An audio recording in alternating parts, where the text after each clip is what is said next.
Catholic News Roundup is brought to you in part by PewSitter.com, your online Catholic newspaper for the third millennium, CatholicMediaCoalition.org, in line with the Church, online with the world.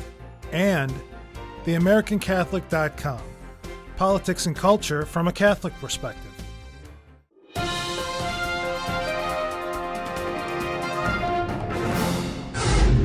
Hello and welcome to today's edition of Catholic News Roundup. I'm Michael Voris. CCHD scandal update. The United States Conference of Catholic Bishops continues to be plagued by doubts and criticisms surrounding the CCHD, also known as the Catholic Campaign for Human Development. The Bishops' Conference says that they will be implementing a rigorous review process to determine if grantees are in step with Catholic teaching, as well as spending campaign dollars to try and convince the faithful of the program's value. The CCHD, though intended to assist the poor, appears to have been compromised by funding many activists to openly deny Catholic moral teaching, mostly in the areas of abortion, contraception, and homosexuality. The bishops will discuss the newly minted review process at their November assembly as watchdogs continue to closely monitor the real-world results of the review.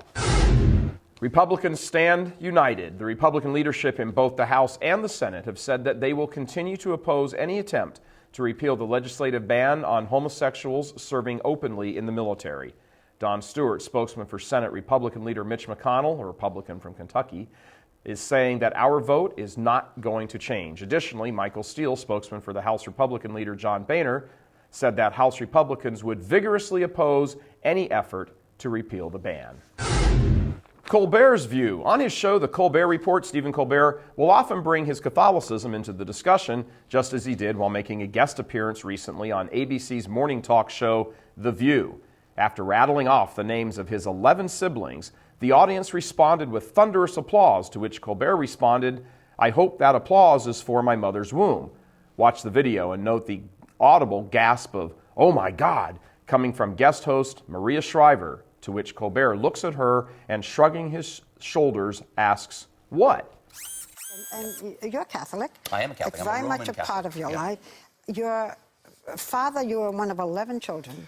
I'm one of 11. Jimmy, Eddie, Mary, Billy, Margaret, Tammy, Jay, Lulu, Paul, Peter, and Stephen. I'm very impressed. But I hope that applause is for my mother's womb. But your father and two of your siblings. What? Your father and two of your siblings were killed in an automobile accident. A plane crash, actually. Plane crash. And your amazing mother then raised you all, 9 kids. Mm-hmm. How did she do it? She has very strong faith. She taught us to still love life and not be bitter, and to realize that everybody suffers. And if you can accept your suffering, then you'll just understand other people better. Mm-hmm. And strangely enough, you have to be grateful for pain. Was she funny? Hilarious. She still is. She's 90. She turns 90 in 1 month. Can we say hello? Yeah.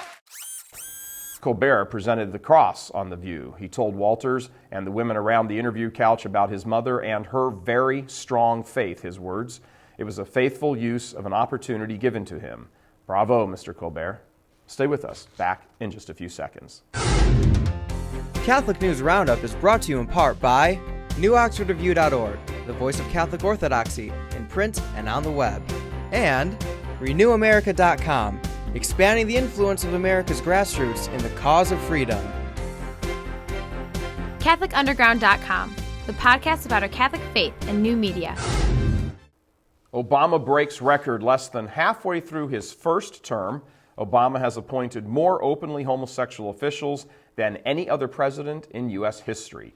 Homosexualists say the estimate of more than 150 appointments so far, from agency heads and commission members to policy officials and senior staffers, surpasses the previous high of about 140, reached during 2 full terms under Clinton.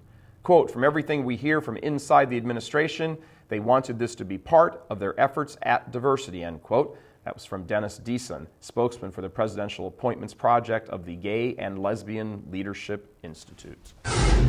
And finally today, Pope John Paul's favorite prayer. October is the month of the Rosary. Along with the sign of the cross, the presence of a rosary gives a recognizable sign of one's Catholic faith. Pope John Paul II was very devoted to the Rosary and indeed to the Virgin Mary the mother of our Savior.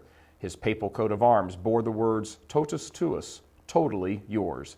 In his apostolic letter, The Rosary of the Virgin Mary, he speaks of his lifelong love for and practice of the daily rosary and urges every Catholic to pray the rosary. Here is what he said. The rosary is my favorite prayer, a marvelous prayer, marvelous in its simplicity and its depth.